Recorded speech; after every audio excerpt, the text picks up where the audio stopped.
kemarin pihak kejaksaan itu spill sedikit sampel. Mereka katakan barang bukti. Ya, saya tidak akan sampaikan di sini. Ya, saya tidak akan, karena ini sangat penting. Tapi saya tidak akan di sini. Tapi fatal sekali. Begitu kami semua melihat sampel barang bukti itu, yang terpikir oleh saya kasihan sekali dengan negara ini.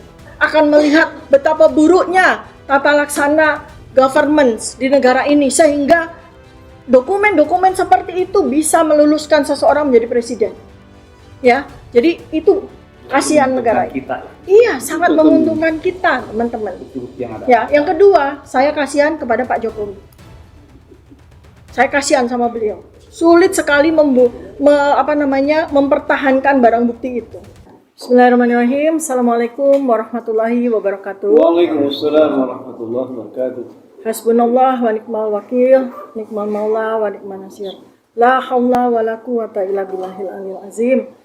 Alhamdulillah, saudara-saudara sebangsa dan setanah air, terima kasih banyak. Pertama-tama saya ucapkan atas doanya, atas dukungannya yang tak henti selama 420 hari lebih, di mana saya bersama dengan Pak Roy Suryo dan 3 orang aktivis lainnya sampai dengan hari ini masih terus secara patuh mengikuti apa yang sudah menjadi peristiwa hukum yang kita tahu sekali berkaitan dengan dugaan ijazah palsu Presiden ke-7 Republik Indonesia Joko Widodo. Nah, kita semua tahu mulai dari proses paling awal di bulan April 2025 sampai dengan hari ini, saya yakin bahwa saudara-saudara semua juga mengikuti dengan seksama hari demi hari, bulan demi bulan, sampai tiba waktunya hari penentuan, yaitu di hari Senin tanggal 21 Juni 2026, ya, di mana peristiwa yang terjadi adalah kasus ini sudah masuk P21, ya, artinya tahap 2, artinya sudah pelimpahan dari Polda Metro Jaya ke Kejaksaan dan kemudian akan segera dilakukan sidang. Tetapi banyak sekali drama yang terjadi, banyak sekali peristiwa-peristiwa yang terjadi yang kami rasa perlu sekali seluruh saudara-saudara setanah air memahami, ya, dan untuk mengklarifikasi juga memberikan informasi yang akurat kepada saudara-saudara semuanya.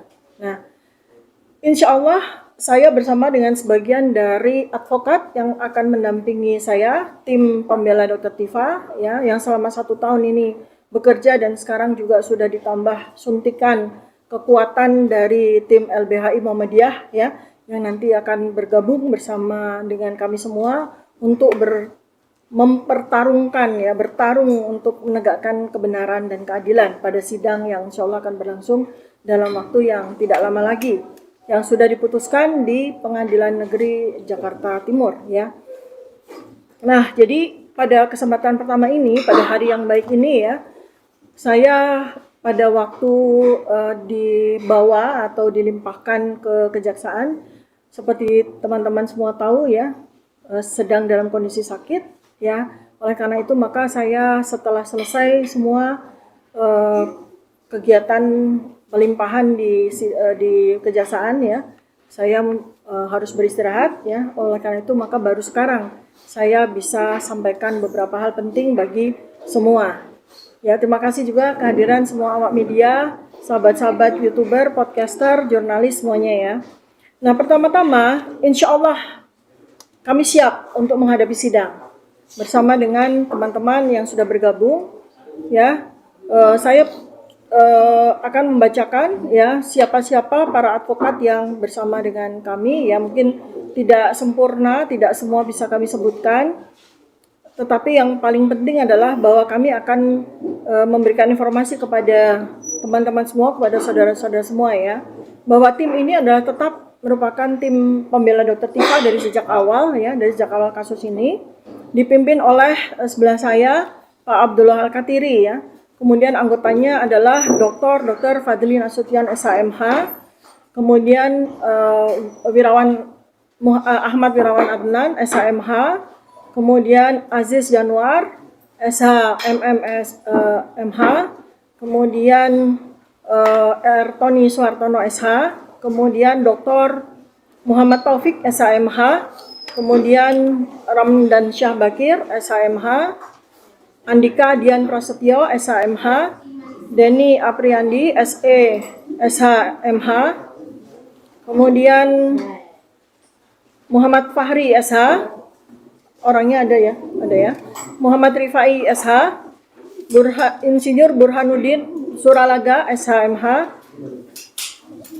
Dedi Suhardadi, SHMM ya, SEM, SH, Fawas Basyarahil, SHMH, Iskandar Nasution, SHMH, Ismar Syafruddin, SHMH, Ridwan Rahman, SH, dan ditambah dengan tim dari LBH Muhammadiyah. Nanti Bang Ewi silahkan memperkenalkan teman-teman yang akan bergabung di tim TPDT ini ya.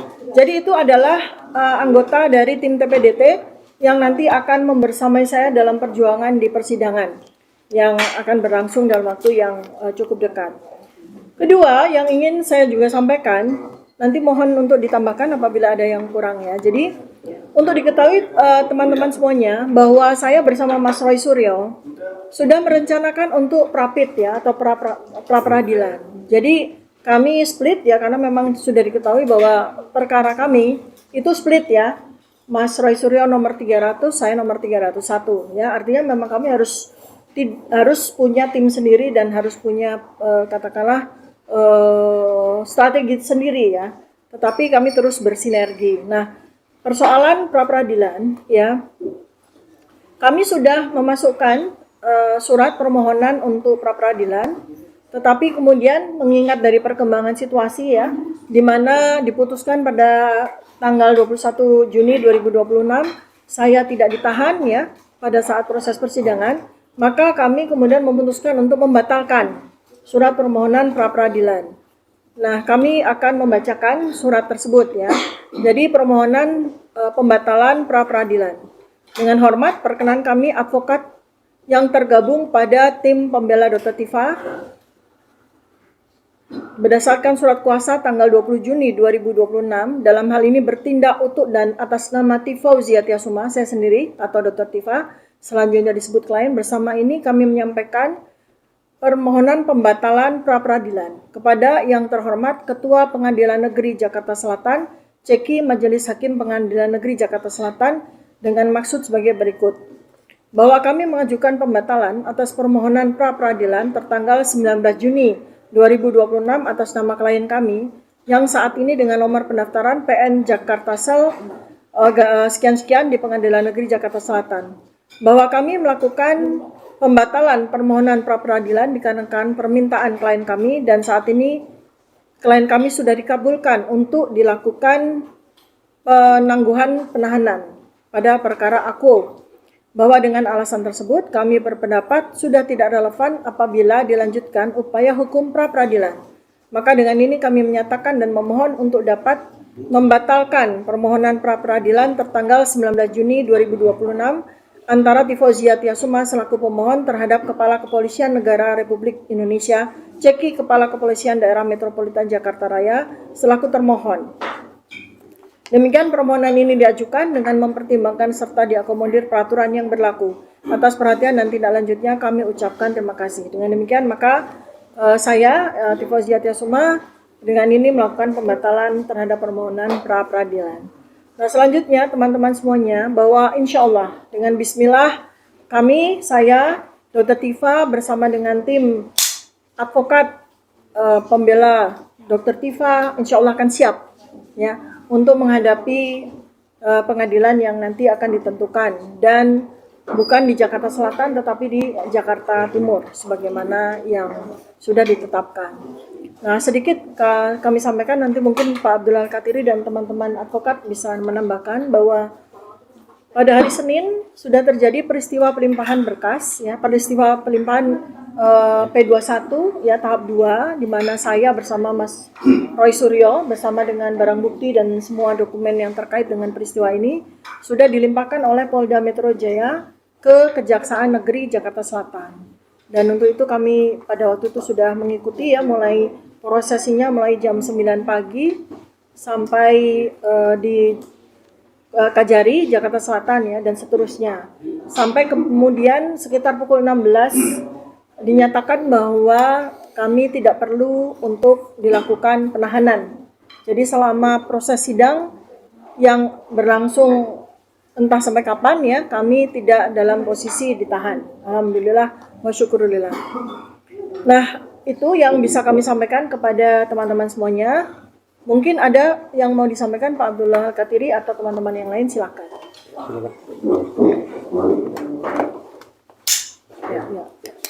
Terima kasih. Langsung kencang ya. Saya lanjutkan ya. Saya yakin karena media selalu ikut ya, mengikuti dan membersamai kami di setiap langkah kami.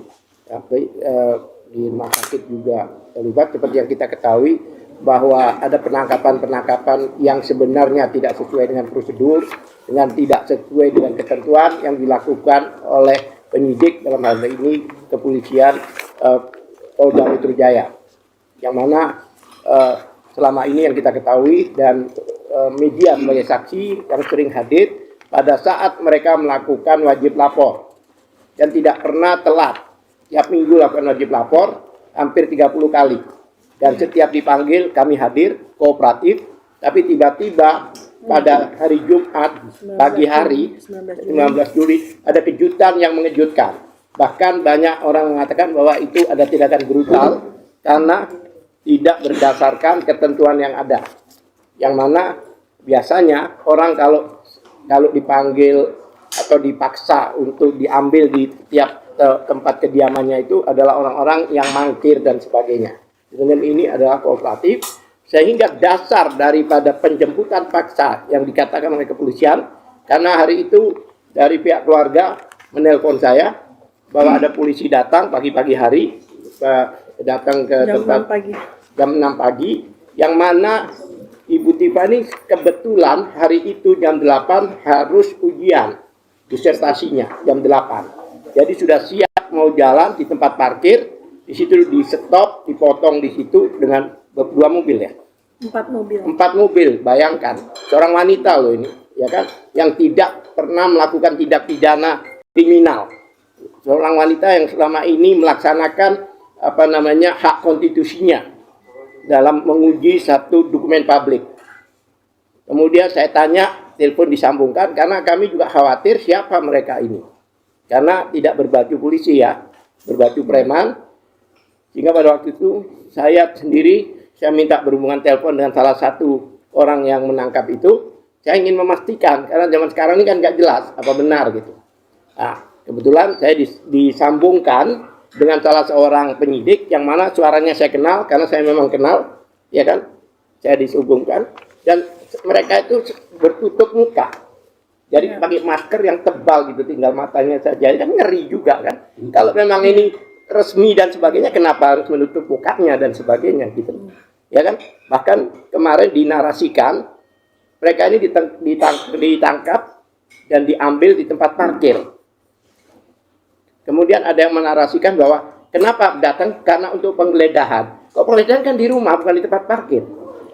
Dan seharusnya kalau memang itu penggeledahan kan diajak balik untuk ke tempatnya dia, ini tidak.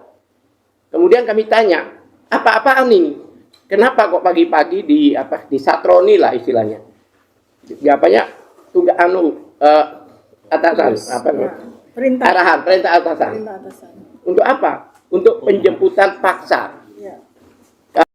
Lakukan upaya paksa. Kami kaget banget. Upaya paksa itu biasanya dilakukan jika orangnya mangkir. Dipanggil 3 kali dengan layak, itu 3 hari seharusnya. Memang jika tidak hadir, apa yang dikatakan penjemputan paksa, ya kan? Dan penjemputan paksa itu biasanya karena hal-hal yang sifatnya 1, takut melarikan diri, 2, menghilangkan barang bukti. Bukti apa lagi?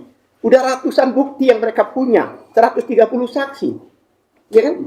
Bukti apa? 709 itu surat, Mbak. Ya. Tapi di yang lain-lainnya itu baru 1 surat itu. 709 bukti. Itu kalau kita hubungkan dengan alat bukti, walaupun 1 juta barang bukti itu baru 1 alat bukti. Iya kan? Itu dikatakan kenapa demikian? Karena penangkapan ini dilakukan untuk mempersiapkan pelimpahan tahap 2. Nggak ada aturannya di KUHP. biasanya penangkapan itu dilakukan untuk kejahatan-kejahatan yang extraordinary crime, kejahatan teroris, kejahatan apalagi itu korupsi, bolehlah, narkoba, penjualan manusia dan sebagainya, itu boleh. Jadi, ini pasal yang dikenakan adalah pasal yang di bawah 5 tahun, pencemaran nama baik, tapi seolah ada satu peristiwa besar yang harus dilakukan. Hal itu tidak ada aturan menyatakan hanya untuk persiapan penyerahan P21 tahap 2. Nyerahkan gini aja. Karena kalau kita ditelepon kita datang. Satu. Itu dalam 3 hari itu ada drama yang benar-benar drama tragis menurut saya. Drama yang luar biasa. Nah, pada waktu ditangkap, dibawa ke sana, diperiksa oleh kedokteran seharusnya. Biasanya dokternya hadir di situ. Tapi orang-orang ini malah dibawa ke ke polisi, ya kan? Dibawa ke polisi dan pada hari Minggunya, yang mana hari Senin paginya, itu rencananya jadwal jam 8 sudah dicerahkan, itu jam 11 malam datang segerombolan orang dari kepolisian untuk mengambil. Padahal kurang berapa jam, yang harusnya langsung dilimpahkan ke kejaksaan. Jadi dipaksa diambil dalam posisi masih diinfus, lemah, diambil. Karena pada waktu itu kami juga tahu undang-undang, tahu hukum, bahwa itu bertentangan dengan undang-undang kesehatan maupun peraturan menteri dan sebagainya. Tidak boleh ada memulangkan pasien di malam hari.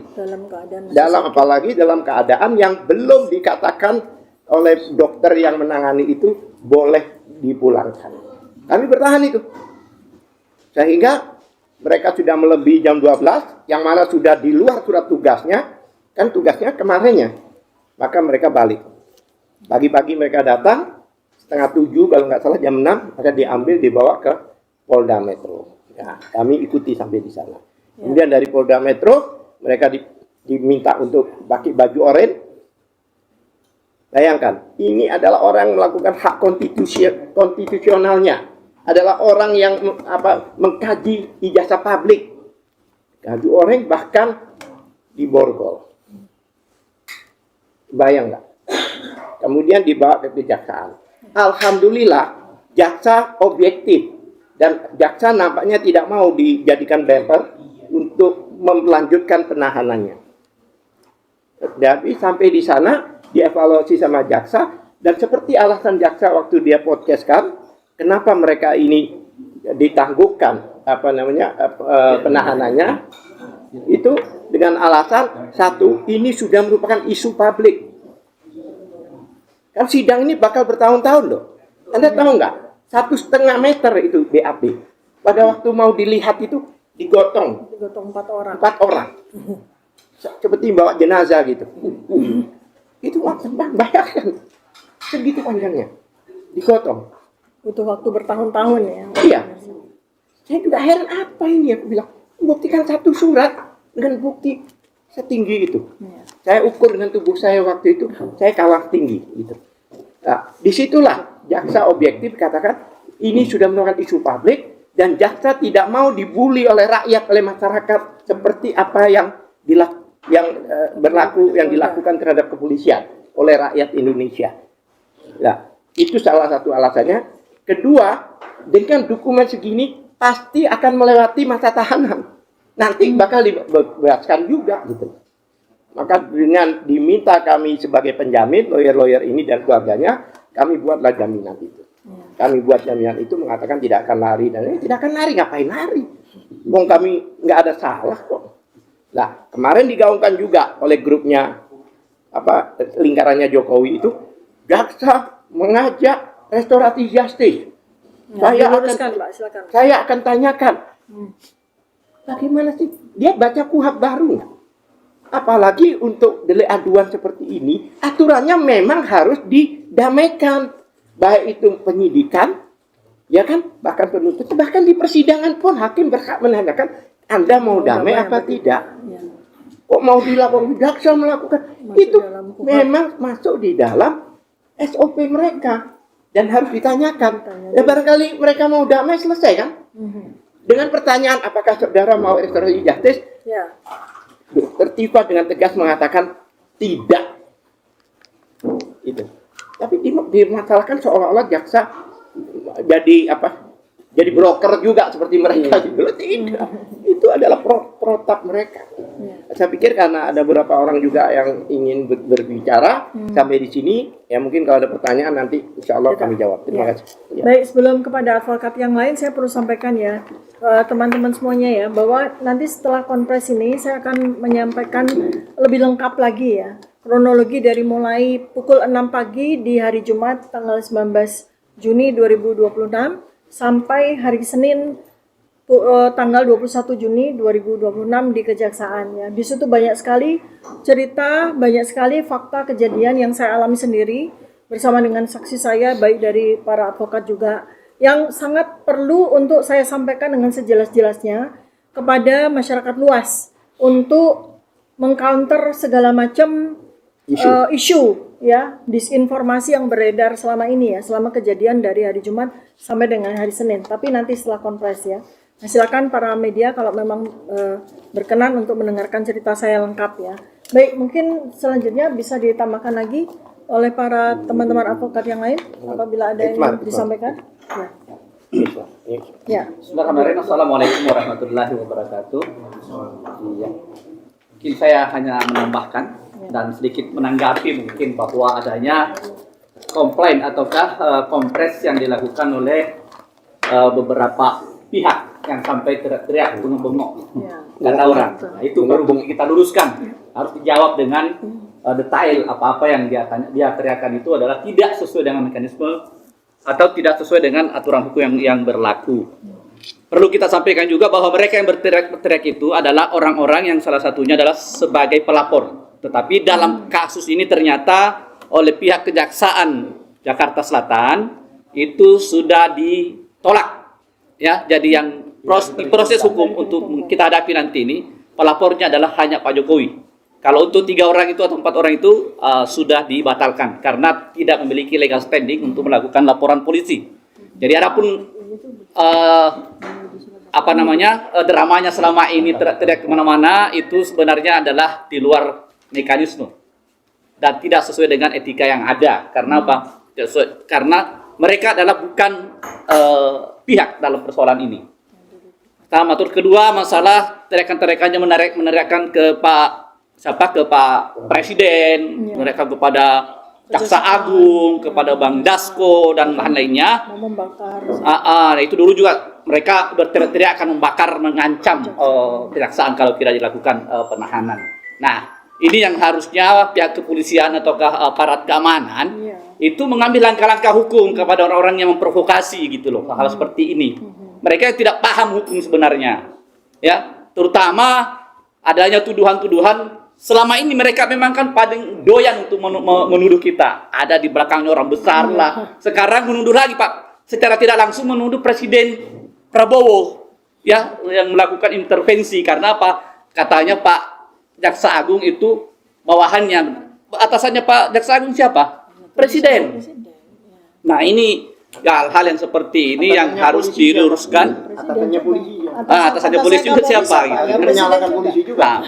Padahal apa yang dilakukan oleh kejaksaan itu betul-betul sesuai dengan aturan hukum yang ada.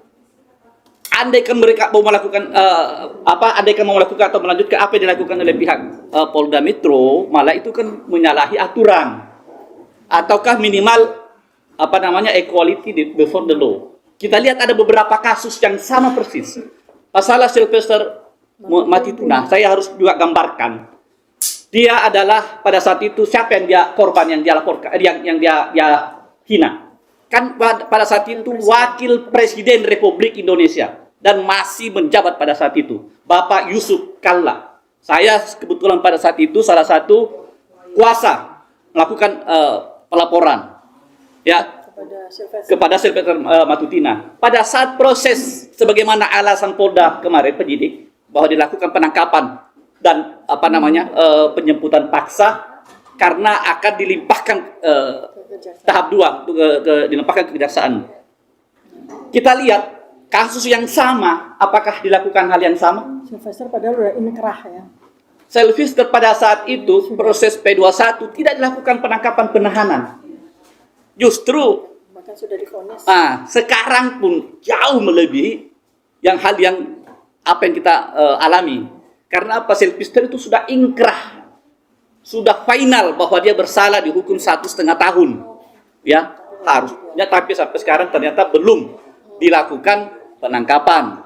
Harusnya teman-teman penyidik Polri, dalam hal ini Polda Metro yang mengusut kasus kita, harusnya itu yang difokuskan, jangan mempermalukan hukum gitu loh. Nah, itu logika hukum pun tidak masuk. Ya, selama ini beliau sudah dicekal, beliau diwajibkan harus wajib lapor 1 kali dalam 1 minggu, dan mereka adalah orang-orang yang betul-betul konsisten tepat waktu, tidak pernah 1 kali pun mereka ingkar.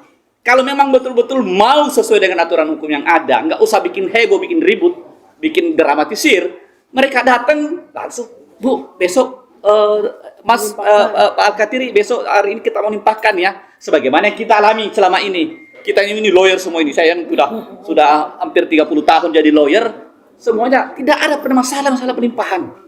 Semuanya itu enak, tidak perlu harus kok ini tiba-tiba didatangin rumahnya, dilakukan suatu tindakan yang di luar kalau menurut banyak orang mirip-mirip penyebutannya itu seperti yang ada di film-film.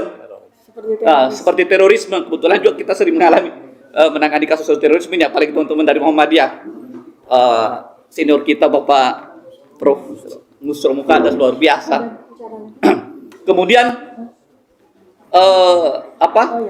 masalah tadi penjelasan lagi masalah apa yang disampaikan oleh salah satu organisasi ormas OA, organisasi advokat. Selama ini mereka yang mengatasnamakan organisasi advokat, yaitu Pernadi Bersatu. Secara hukum dan secara logika hukum tidak masuk akal ketika ada organisasi advokat itu tidak netral dalam menangani penanganan suatu kasus. Itu tidak boleh melaporkan satu pihak. Karena apa? Kalau organisasi advokat itu berarti milik bangsa, milik masyarakat semuanya, itu dia harus akomodir. Tidak bisa berpihak dalam satu pihak. Makanya mungkin salah satu pertimbangan dari jaksa penuntut umum menolak laporan ini. Kemudian sedikit bercerita pada saat proses penangkapan. Kebetulan saya pagi-pagi datang bersama Pak Al-Katiri ke Polda Metro Jaya, gitu kita sampai, ternyata beliau dimasukkan ke ruangan khusus untuk ujian ya. Jadi saya temui cuma Mas Roy. Lanjut dari itu sorenya ternyata dipaksa untuk berpakaian orange, kemudian harus diperiksa, dibawa ke rumah sakit Sukanto, Polri Sukanto. Pada saat itu ya kita memprotes ya, karena kita pikir ini kan tidak objektif kalau harus dipaksakan ke sana, karena tadinya dari atas ke bawah itu sudah dilakukan pemeriksaan yang sebagaimana yang kita alami selama ini gitu loh. Kemudian setelah dikirim, nah itulah tadi ternyata sampai di sana pihak dokter sebagai yang berwenang untuk itu didapatkan bahwa beliau memang lagi pada saat itu stres, mungkin banyak pikiran, karena siapa sih yang tidak kemudian dinyatakan harus dirawat, dan itu tidak bisa diintervensi oleh siapapun, karena itu memang adalah mekanisme keputusan kedokteran. Mungkin lanjut dari itu mungkin nanti akan dilanjutkan oleh Bu Tifa. Intinya makarallahu wallahu khairul makirin, ya Allah maha dari makar itu sendiri. Jadi kita tidak akan mungkin melawan itu. Terima kasih. Mungkin dari saya sekian. Mas Buran dulu. Ya, ada lanjutan atau dari Bang Ewi ya? Bang Buran udah kan? Udah ya, Bang Ewi aja ya. Baik, terima kasih. Assalamualaikum warahmatullahi wabarakatuh. Kami dari LBH APPP Muhammadiyah memang ditugaskan untuk mendampingi dalam pembelaan Dr. Tifa. Dengan yang pertama bahwa kami mengikuti sejak awal seseorang yang bernama Dr. Tifa ini dikriminalisasi atas sebuah penelitian yang seharusnya itu tidak boleh dilakukan. Kalau hal ini dilakukan, maka akan berapa banyak peneliti kita tidak mau melakukan penelitian karena beresiko dikriminalisasi. Sehingga kami wajib hadir untuk melakukan pembelaan. Yang kedua, dalam perjalanan perkara ini banyak ketidakadilan yang diderita oleh Dr. Tifa, sehingga kami harus mendampingi agar ketidakadilan ini bisa kita minimalisir. Karena memang sejak awal kami ditugaskan oleh Ketua Pimpinan Pusat Muhammadiyah Bidang Hukum dan HAM Pak Busro Muqaddas, jika ada tindakan-tindakan aparat terhadap seseorang yang kita lihat adalah sebuah tindakan kriminalisasi, maka LBH AP Muhammadiyah diwajibkan untuk melakukan pendampingan kepada siapapun dan dimanapun. Sehingga kami melihat bahwa kasus Dr. Tifa ini sesuatu hal yang wajib untuk dilakukan pembelaan agar tindakan-tindakan aparat yang selama ini kita lihat tidak mencerminkan keadilan itu bisa kita hindari. Dan ini tidak bisa juga dibiarkan. Karena kita melihat tadi teman-teman sudah menjelaskan perjalanan dan perbandingan sikap aparat terhadap kasus Dr. Tifa, kemudian dibandingkan dengan kasus yang lain, ini sangat berbeda jauh sikapnya. Padahal sejak awal Dr. Tifa ketika dipanggil tidak pernah mangkir sedikit pun.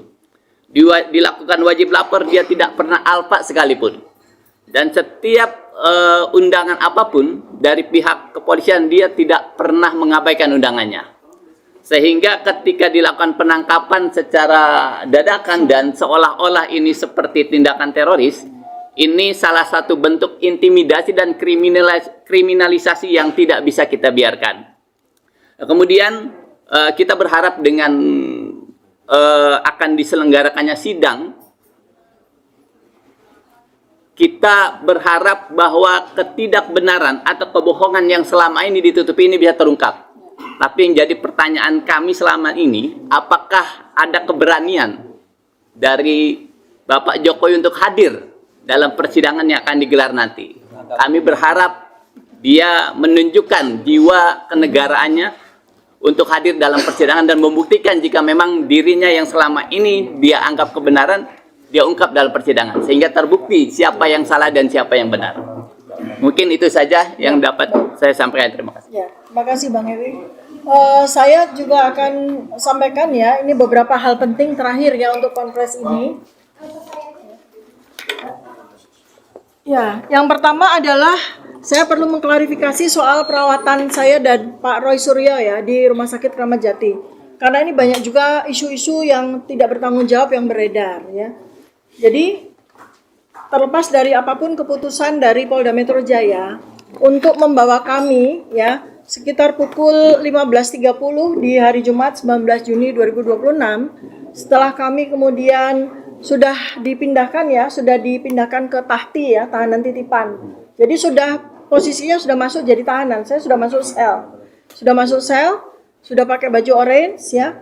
Dan kemudian kami diminta untuk ikut ya untuk dibawa ke Rumah Sakit Kramat Jati. Nah, pada saat itu untuk diketahui ya teman-teman semua bahwa saya sedang menghadapi ujian disertasi saya. Ketika dijemput paksa itu, saya sedang menuju ke sebuah tempat di mana saya sudah mempersiapkan diri untuk ujian. Dan pada waktu itu juga saya dalam kondisi belum makan, belum sarapan. Sampai kemudian siang hari ketika masih di unit Kamnek ya, itu saya juga tidak ada makan siang di sana. Lalu kemudian ketika dipindahkan ke tahanan juga tidak ada makan juga ya.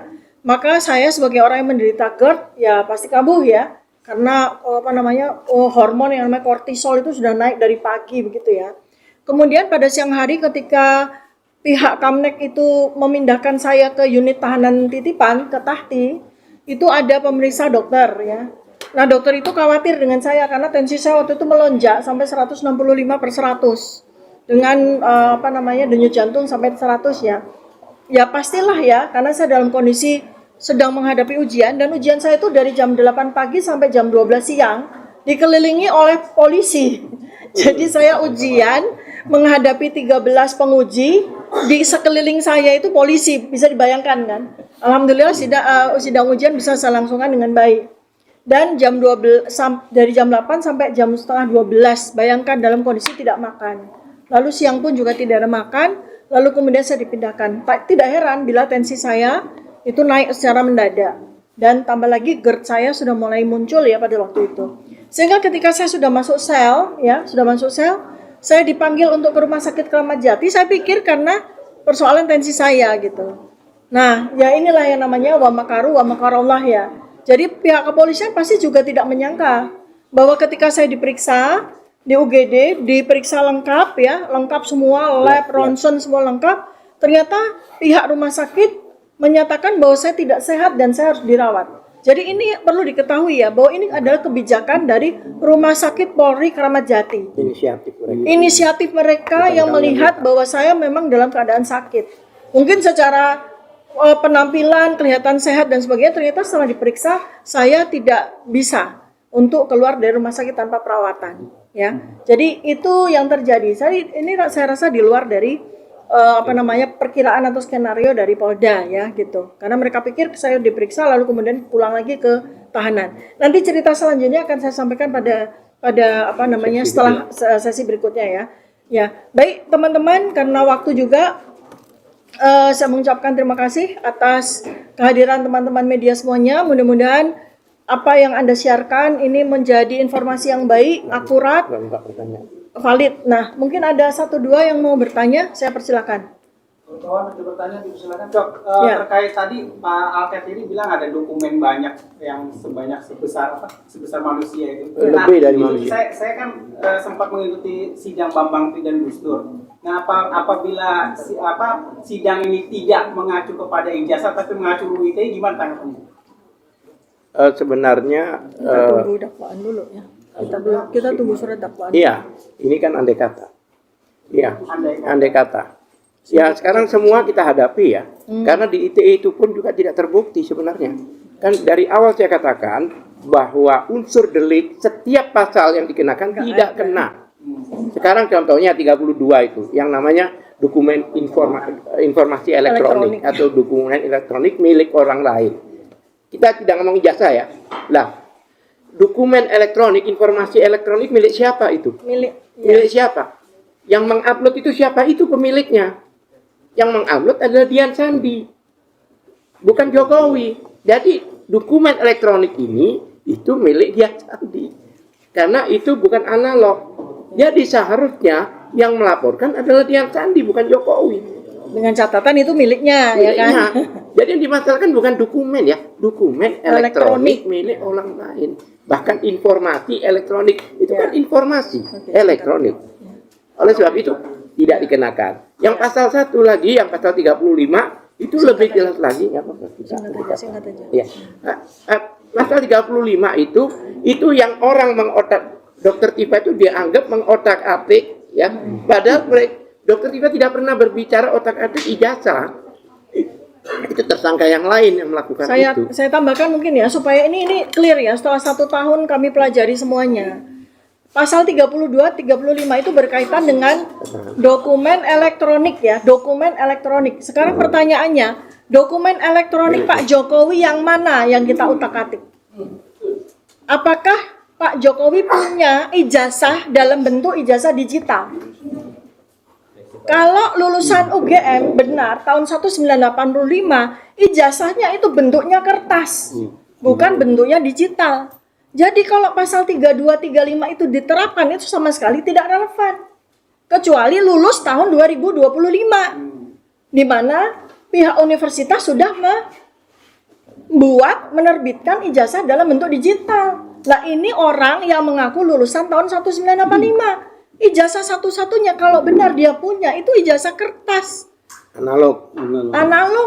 Jadi itu tidak tepat pasal 32, 35. Jadi tepat bahwa kejaksaan itu tidak menahan kami. Karena pasal 32, 35 yang hukumannya ancaman hukuman di atas 5 tahun itu tidak berlaku di situ dan mereka tahu gitu ya. Makanya kami saya tambahkan, kami senang sekali kalau pasal itu yang dikenakan karena tidak terbukti. Anda tahu merubah itu berarti dari awal sama akhir beda, itu merubah. Awal akhir sama kok. Iya. Ya kan dianalisa. Kan itu kan merubah itu dan sebagainya. Yang 35 lebih parah lagi. Barang siapa, ya kan, yang mengutik-utik ijazah palsu dijadikan asli. Berarti kan pengakuan ini. bahwa ijazahnya asli dijadikan Ijazah palsu jadi asli. dijadikan asli sama orang-orang ini. Seharusnya berterima kasih dong. Berarti saya membantu dong ijazah palsu jadi asli. Masa orang dari Baik. palsu dijadikan asli kok Baik. disalahkan? Baik, ada pertanyaan lagi? Ada lagi? Oke. Ya. Ya, singkat padat.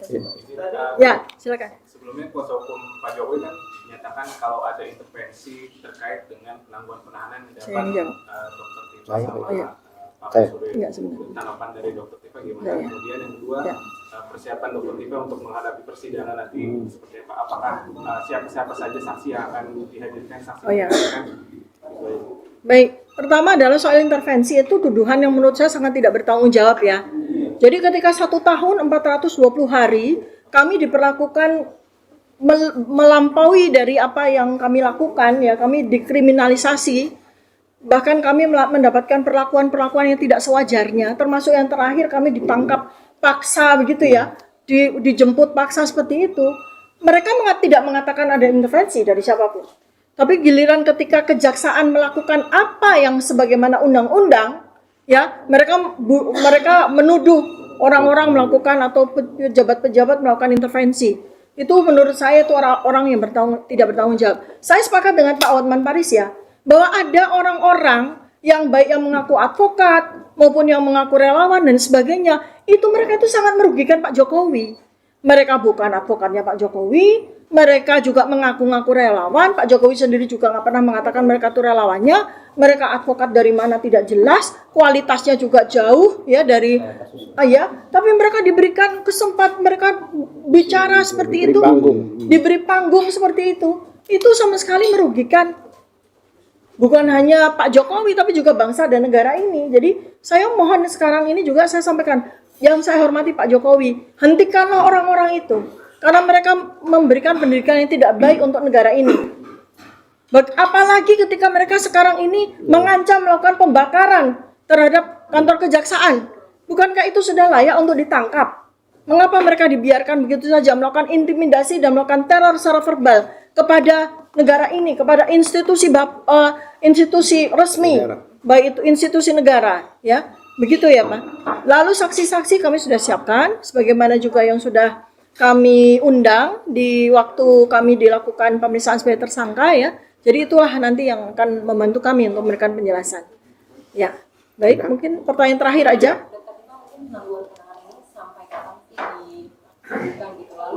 Kuasa hukumnya Pak Jokowi juga bilang bahwa nantinya Pak Jokowi akan menyerahkan ijazah asli. Mungkin tanggapan Dr. Tifa apakah apa jika dihadapkan nantinya Pak Jokowi akan hadir di sidang? Iya. Ya, Soal penangguhan dulu Pak, nanti saya jawab tentang Pak Iya, Jokowi. penangguhan ini ya ditangguhkan selama kita kooperatif. Selama Tapi sidang. kita ya selama sidang, Iya. selama sidang ya kan itu memang kita di luar Bukan karena penangguhan, tidak Bukan, ditahan. mungkin Oh, tidak dalam ditahan. ini bukan penangguhan, tetapi memang Tidak. kejaksaan tidak Tidak melakukan penahanan. Tidak menahan. Oh, tidak ditahan. Selama Tidak sidang. melakukan Iya, penahanan. bukan penangguhan. bukan penangguhan, Iya. tidak ditahan. Tidak ditahan selama proses sidang. Memang jadi tidak ada penangguhan, tidak ada penahanan. Tidak ada penahanan sama sekali ya. Nah, lalu terkait dengan kehadiran Pak Joko Widodo ya. Kemarin pihak kejaksaan itu spill sedikit sampel. Mereka katakan barang bukti. Ya, saya tidak akan sampaikan di sini. Ya, saya tidak akan, karena ini sangat penting. Tapi saya tidak akan di sini. Fatal. Tapi fatal sekali. Begitu kami semua melihat sampel barang bukti itu, yang terpikir oleh saya kasihan sekali dengan negara ini. Saya kasihan sekali dengan negara ini.